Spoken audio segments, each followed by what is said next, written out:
In the previous video, I attempted to explain the basic concepts behind George Russell's Lydian chromatic concept. This time, I will discuss Russell's take on chromaticism. In traditional theory, chromaticism that happens through non-chord tones is mostly ignored.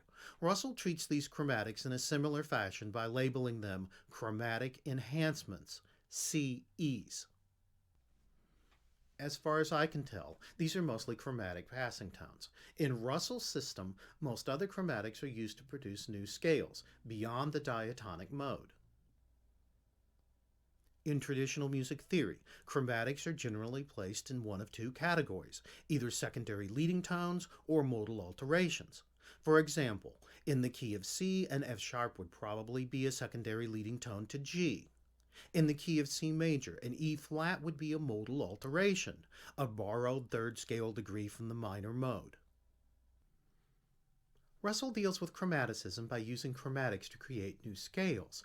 So chromatics are not really outside the system, they're just used to create a different kind of sound.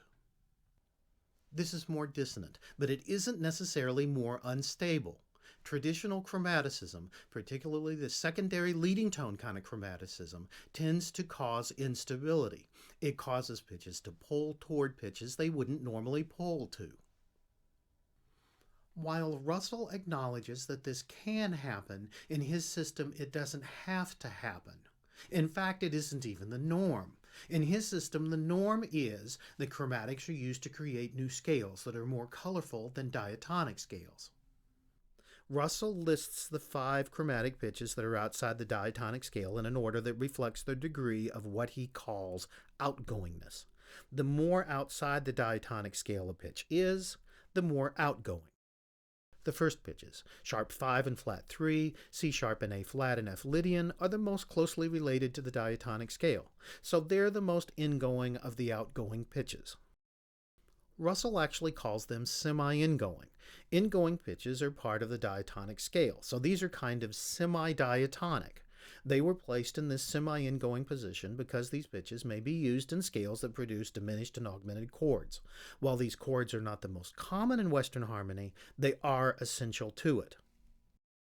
Russell's first chromatic mode is Lydian augmented. This is a Lydian scale with a sharp 5. It is identical to a melodic minor scale starting on this Lydian augmented scale's 6th scale degree.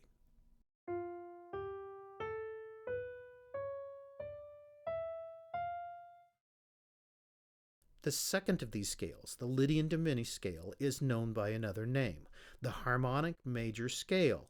Just as the Lydian scale has the pitches of the major scale located a fifth above, so the Lydian diminished scale has the same pitches as the harmonic major scale, a fifth above it.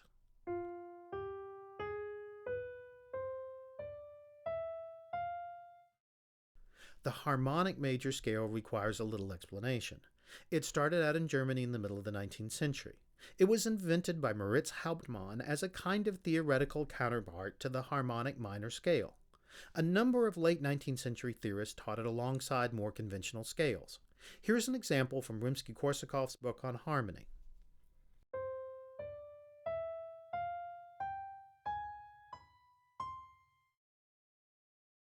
The third chromatic introduced is a flat 7, and Russell uses it to produce what he calls a Lydian flat 7 scale, also known as a Lydian dominant scale.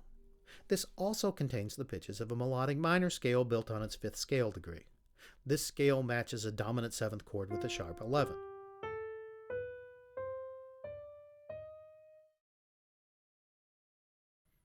The next scale uses both the flat 7 and the sharp 5 to create what Russell calls an auxiliary augmented scale, better known as a whole tone scale. This scale fits a dominant 7th with a sharp 5.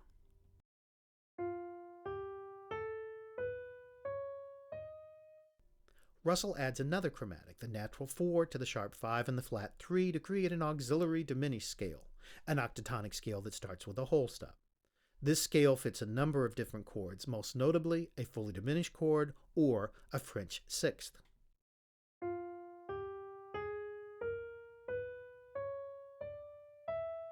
The final scale makes use of the flat 2 as well as the flat 7 and the flat 3 to create the auxiliary diminished blues scale. This is another octatonic scale, this time starting off with a half step. The scale also fits a number of chords, including a fully diminished chord.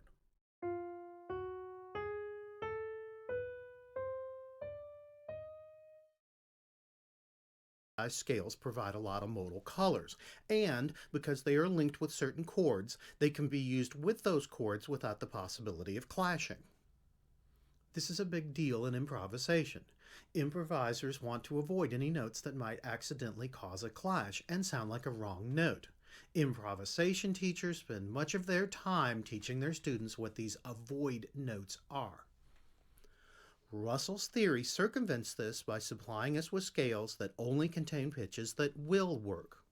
George Russell, along with Bill Gaia, show us how this chromaticism works in an analysis of Debussy's Prelude on D.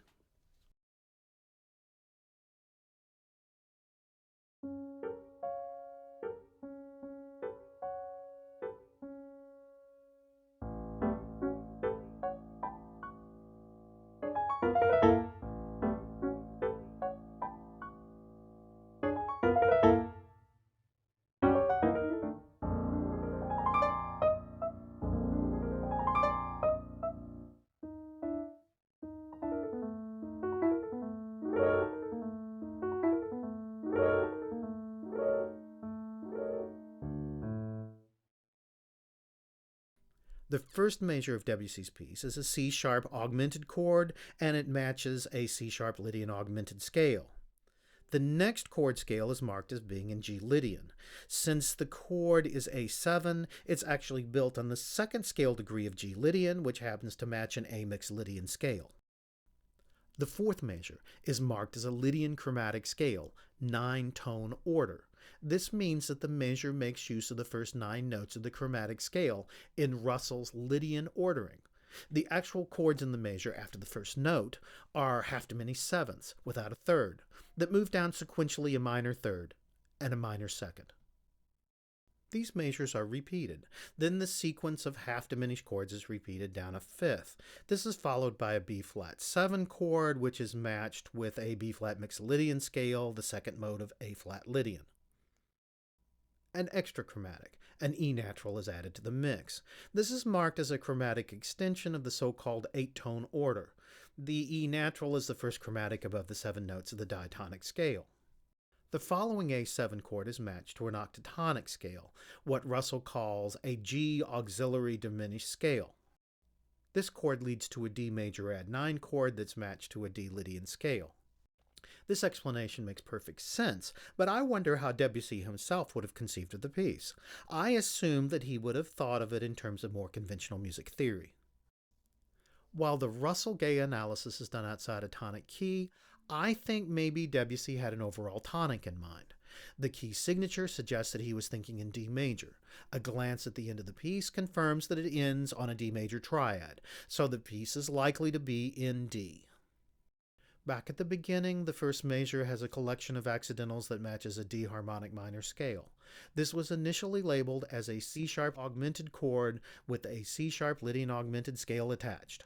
The same pitches could form an A augmented chord in first inversion.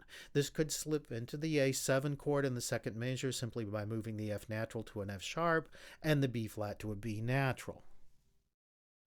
The A7 is dominant in the tonic key D. The sequence is moved to a B flat 7, which could be a flat 6 from D minor, before returning to an A7, which leads to tonic, the D major chord. So the chord progression makes some kind of sense in D. The end of the piece alternates D major and F sharp major triads over a D pedal. I actually hear those chords as belonging to a D harmonic major scale, with the A sharp and harmonically respelled as a B flat. Russell would probably call this the fifth mode of the Lydian diminished scale.